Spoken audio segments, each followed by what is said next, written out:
Hi friends, welcome back to our channel. അപ്പോൾ ഞാൻ ഇന്ന് വന്നിരിക്കുന്നത് നോമ്പിനൊക്കെ ഉണ്ടാക്കിയെടുക്കാൻ പറ്റിയ ഒരു അടിപൊളി ഡ്രിങ്ക് ആയിട്ട് കേട്ടോ. അപ്പോൾ നമുക്കിപ്പോൾ ദിവസം ചെല്ലുന്തോറും നമുക്ക് ചൂട് കൂടി വരികയാണ്. അപ്പോൾ നമ്മളെ ശരീരം തണുപ്പിക്കാനും അതുപോലെ നല്ലൊരു ആശ്വാസം കിട്ടാനൊക്കെ പറ്റിയ അടിപൊളിയായിട്ടുള്ള ഡ്രിങ്കാണ്. അപ്പോൾ നമുക്ക് വീഡിയോ കാണാം. അപ്പം ഞാനിവിടെ എടുത്തിരിക്കുന്നത് കക്കരിക്കയാണ്. കക്കരിക്ക കൊണ്ടാണ് ഇന്ന് ഞാൻ ഡ്രിങ്ക് ഉണ്ടാക്കിയെടുക്കുന്നത്. കക്കരിക്കയിൽ ഒരുപാട് വെള്ളത്തിൻ്റെ അംശം ഉണ്ടാവുകൊണ്ട് തന്നെ നമ്മളെ ശരീരം തണുപ്പിക്കാനും ഈ ചൂടിനെ പ്രതിരോധിക്കാനൊക്കെ ഇത് പറ്റും കേട്ടോ. അപ്പോൾ കക്കരിക്ക ഇതുപോലെ ചെറിയ പീസുകളാക്കിയിട്ട് കട്ടാക്കി എടുത്തിട്ടുണ്ട്. ഇനി അതൊന്ന് നമുക്ക് മിക്സിയുടെ ജാറിലേക്ക് ഇട്ടിട്ട് ഇതിൽ 2-3 ഐറ്റം കൂടി ഞാൻ ചേർത്ത് കൊടുക്കുന്നുണ്ട് കേട്ടോ. കക്കരിക്ക ജ്യൂസിലേക്ക്.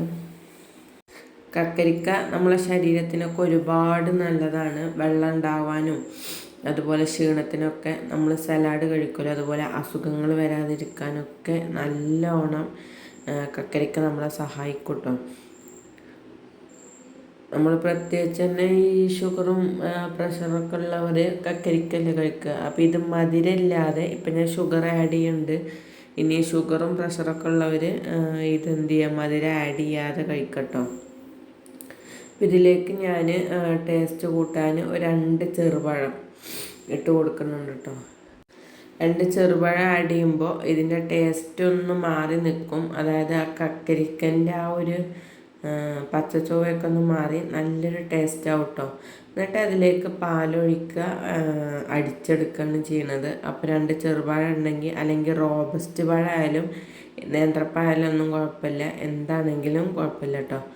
അപ്പോൾ ഞാനിവിടെ മൗസൂരിപ്പഴമല്ലേ, ചെറിയ പഴം എടുത്തിരിക്കുന്നത്. അതിന് ശേഷം ഞാൻ അതൊന്ന് അടിച്ചെടുത്തിട്ടുണ്ടായിരുന്നു. എന്നിട്ട് ഇതൊന്ന് അരിച്ചെടുക്കാം. അപ്പോൾ ഫുള്ളായിട്ട് അരിഞ്ഞിട്ടില്ല, അപ്പോൾ ഒന്നും കൂടി അരിച്ച് വെക്കുക. പിന്നെ എപ്പോഴും ശ്രദ്ധിക്കേണ്ടത്, കക്കരിക്കൊന്നും അടിക്കുമ്പോൾ നമ്മൾ അരിച്ചെടുക്കരുത് കേട്ടോ. അപ്പോൾ അതിലുള്ള സത്തും കാര്യങ്ങളൊക്കെ നമ്മൾ അരിച്ചെടുക്കുമ്പോൾ കളയും. ശരിക്കും ഞാനിപ്പോൾ ഇവിടെ ഫുള്ളായിട്ട് അടിഞ്ഞിട്ടില്ല, അതുകൊണ്ടാണ് ഇതൊന്ന് അരിച്ചെടുക്കണം. ഇത് വീണ്ടും ഒന്ന് മിക്സിയിൽ തന്നെ അടിച്ചെടുക്കാനായിരുന്നു. നമ്മൾ ഹെൽത്തി ആയിട്ട് ഉണ്ടാക്കുന്ന ജ്യൂസുകൾ, അതുപോലെ മാങ്ങയൊക്കെ അടിച്ചെടുത്താൽ അതിങ്ങനെ അരിച്ചെടുക്കുമ്പോൾ അതിൻ്റെ നാരൊക്കെ നമ്മൾ അരിപ്പയിലൂടെ കിട്ടിക്കളയും. അപ്പോൾ അതിനൊരു നമ്മുടെ ശരീരത്തിന് ആവശ്യമായിട്ടുള്ള ഒരു ഘടകങ്ങളും കിട്ടൂല. അപ്പോൾ അരിച്ചെടുക്കാതിരിക്കാൻ പലപ്പോഴും ശ്രദ്ധിക്കട്ടോ, നല്ലോണം അടിച്ചെടുത്തിട്ട്. എന്നിട്ട് അതിലേക്ക് ഞാനിപ്പോൾ കസ്കസാണ് ഇട്ട് കൊടുത്തത്, കുതിർത്തിയത്. വേണമെന്നുണ്ടെങ്കിൽ ചേർത്താൽ മതി, പക്ഷെ ചേർത്ത് കഴിഞ്ഞാൽ നല്ലൊരു കാണാനും തന്നെ നല്ലൊരു രസമാണ്. അപ്പോൾ ഇത്രയേ ഉള്ളൂ കേട്ടോ കക്കരിക്ക വെച്ചിട്ടുള്ള ജ്യൂസ്. അപ്പോൾ ഈ നോമ്പിനൊക്കെ നിങ്ങൾക്കൊക്കെ ഉണ്ടാക്കിയെടുക്കാം. അപ്പോൾ വീഡിയോ ഇഷ്ടപ്പെട്ടെങ്കിൽ ചാനലൊന്ന് സബ്സ്ക്രൈബ് ചെയ്യുക, അതുപോലെ വീഡിയോക്ക് ലൈക്കും തരിക. ഇതുപോലുള്ള നല്ല നല്ല കുക്കിങ്ങും അതുപോലെ തന്നെ ജ്യൂസിൻ്റെ ഒക്കെ വീഡിയോസുകളുണ്ടാവും നമ്മളെ ചാനലിൽ.